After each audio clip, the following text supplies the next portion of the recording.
తిరుమల శ్రీవారి సేవలో పలువురు ప్రముఖులు. కలియుగ ప్రత్యక్ష దైవం తిరుమల శ్రీ వెంకటేశ్వర స్వామి వారిని నిత్యం వేలాది మంది భక్తులు దర్శించుకుంటారు. తాజాగా పలువురు ప్రముఖులు శ్రీవారిని దర్శించుకున్నారు. ఇందులో భాగంగా కేంద్ర మంత్రి Gajendra Singh Shekhawat, Jammu Kashmir lieutenant governor Manoj Sinha, Telangana deputy CM Bhatti Vikramarka, Telangana రాష్ట్ర సలహాదారుడు Harikaran Venugopalarao, Gadwal MLA BK Mohan Reddy, Wanaparthy MLA Megha Reddy, మాజీ మంత్రి చింతా మోహన్ వేర్వేరుగా స్వామివారి సేవలో పాల్గొన్నారు. దర్శనం అనంతరం వీరికి రంగనాయకుల మండపంలో వేద పండితులు వేద ఆశీర్వాదం చేయగా ఆలయ అధికారులు శ్రీవారి తీర్థ ప్రసాదాలు అందజేసి పట్టు వస్త్రాలతో సత్కరించారు. Since last 4 years, I am able to come here on New Year. I pray to Govinda, let us bless us all and so that the country may rise to the height and peace, prosperity and development of India may go to a next height. Thank you. నూతన సంవత్సర సందర్భంగా తిరుమల తిరుపతి వెంకటేశ్వర స్వామి వారిని దర్శించుకొని ప్రపంచవ్యాప్తంగా ఉన్నటువంటి తెలుగు వాళ్ళందరికీ కూడా మంచి జరగాలని నూతన సంవత్సర శుభాకాంక్షలు తెలియజేస్తూ ఉన్నాం.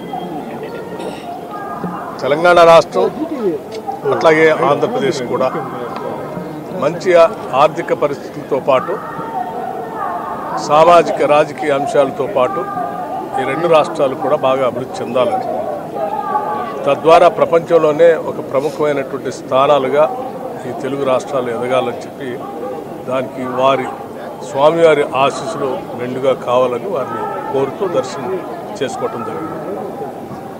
అట్లాగే మీకు, మీ యాజమాన్యానికి, మీ సిబ్బందికి కూడా, అట్లా మీ శ్రోతలకు కూడా నూతన సంవత్సర శుభాకాంక్షలు తెలియజేస్తూ ఉన్నాం. నమస్కారం. అందరికి నమస్కారం.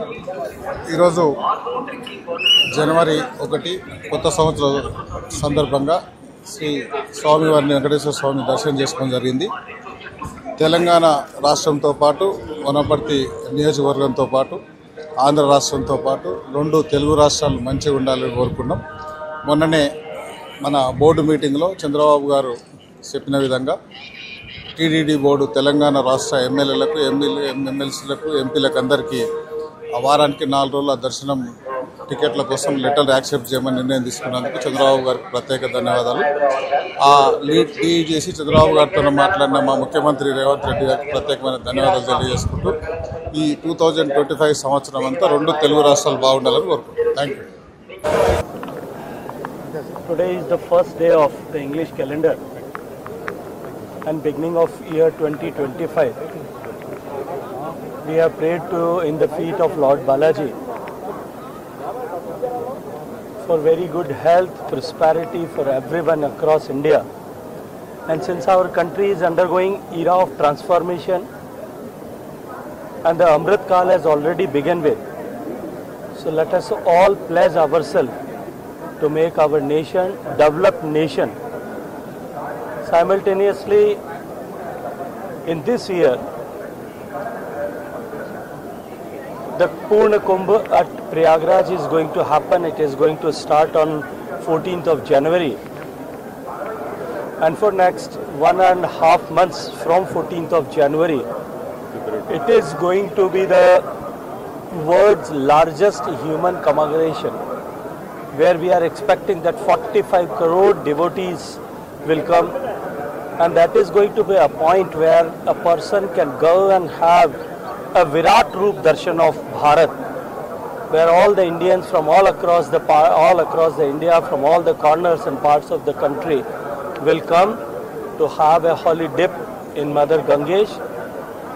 I request and urge upon all the devotees of Lord Balaji who have gathered here and who listens to you through your channels. I request them to come and witness the festival.